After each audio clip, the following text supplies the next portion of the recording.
as you move through the world, as you move through your life, just pay attention to this simple mechanism. This mechanism is a mechanism of mind. You'll find it in the mind space, although the mind space may appear as the physical world to you, depending on how solidified that identification with thought still is. But once that identification starts to break down, or that identifying process starts to break down, you'll notice more and more of this experience of what I might just call emptiness, or perhaps I could say non-duality, but the experience is one that is far more primary than any experience. So to call it an experience isn't proper. It's seeing, experiencing, feeling, tasting reality unfiltered. As this happens more and more, you have an opportunity to see, in comparison, the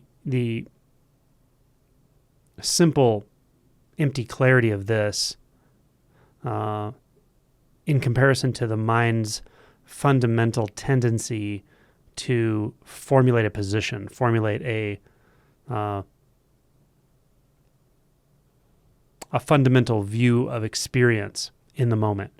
So it may feel something like you're pulling back into yourself. It may feel something like looking for an anchor in experience that may feel like a storyline, a narrative. It may feel like a problem that you need to solve, maybe an old problem. You may not even be able to define the problem, but it may just feel like, oh, this is that thing that I feel a lot. This is that sort of that problem of me that I need to address. And if you notice, again, if you're caught up in thoughts and so forth, this gets very kind of house of mirrors very quickly. But if you notice the feeling tone of it, if you notice how it is experienced in comparison to that empty clarity of non-dual formlessness, then you have an opportunity to recognize in a very concrete way that it really is just a filter. It's a filtering. It's a process of, I don't even know if it's a process. It's a filter that seems to appear and disappear. It's not solid.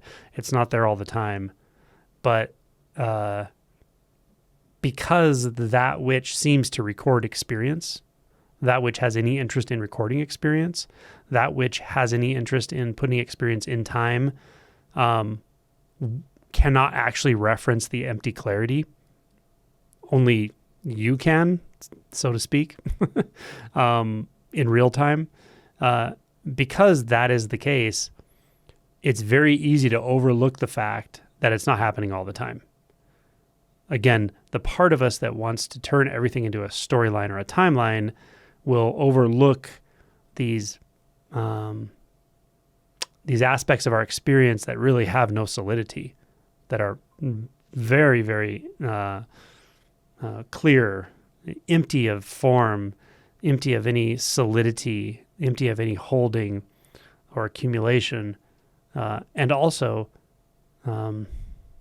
full of a kind of intimacy, a kind of freedom, a kind of fluidity. So all that's overlooked by this sort of pattern-making filtering system of the mind. And the pattern it makes and the filtering system that is operating will make it seem solid. It'll make it seem like you are solid. Your experience is solid. But it's the you here that I'm talking about that is actually the illusion. It feels a little too much like you. It feels a little too much like a personal experience. And it always feels like a problem. It always feels uncomfortable in some way. That's suffering, right? Now that suffering can be magnified for sure, depending on conditions and beliefs around what's happening. But the fundamental experience is just inherently uncomfortable, that filtering is happening, that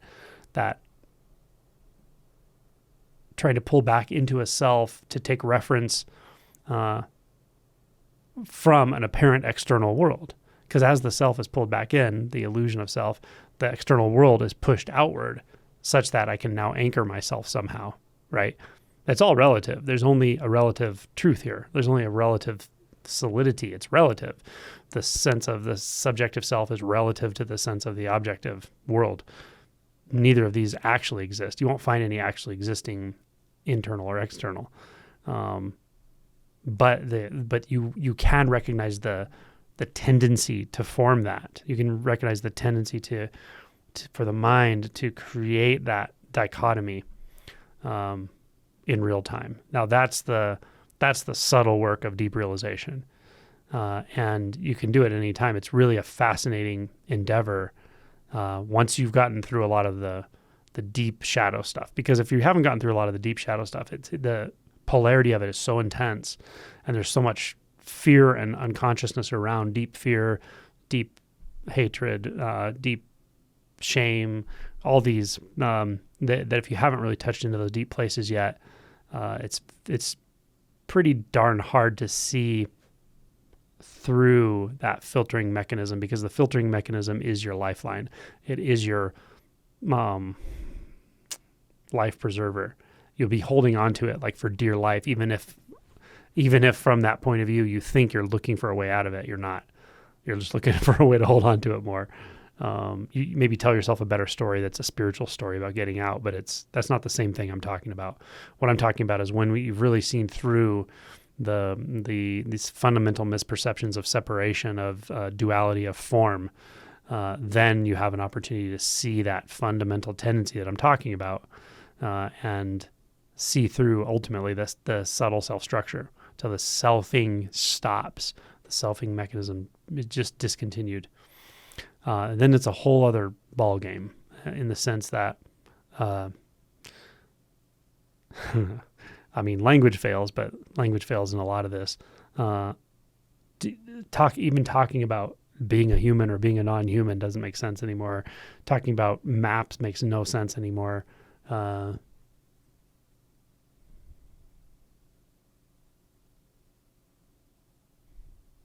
Real and unreal.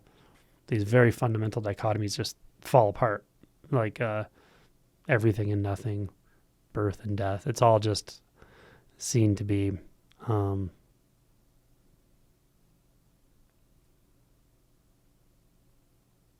holograms.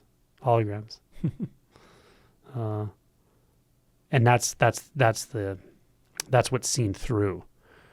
What's seen, what's realized with that is wholly indescribable. This is not describable, but it's your birthright, and you would never trade it for anything.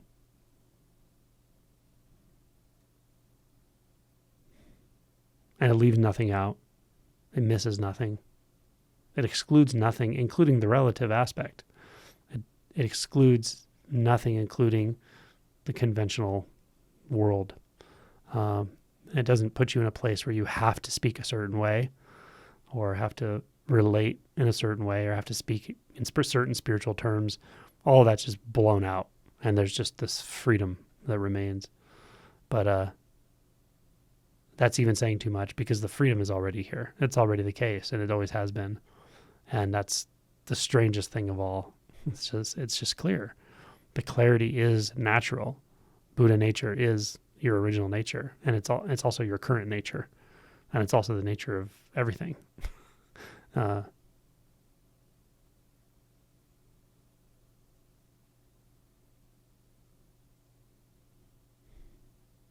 Yeah. So get curious about the mechanism of fabrication. What's the most fundamental fabrication?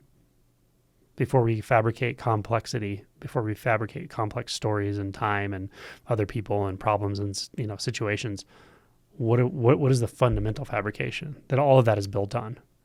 That's what I'm asking you to look for. What I'm asking you to investigate in real time. Just watch. You'll see it. You'll see it happening. It's crazy. And you won't see it happening from somewhere. You won't see it happening from it. That's the weirdest part.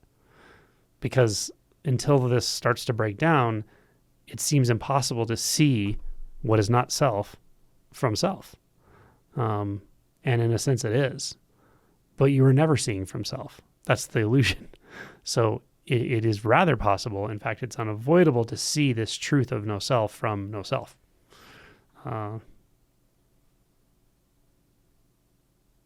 And it's endlessly fascinating, endlessly fascinating.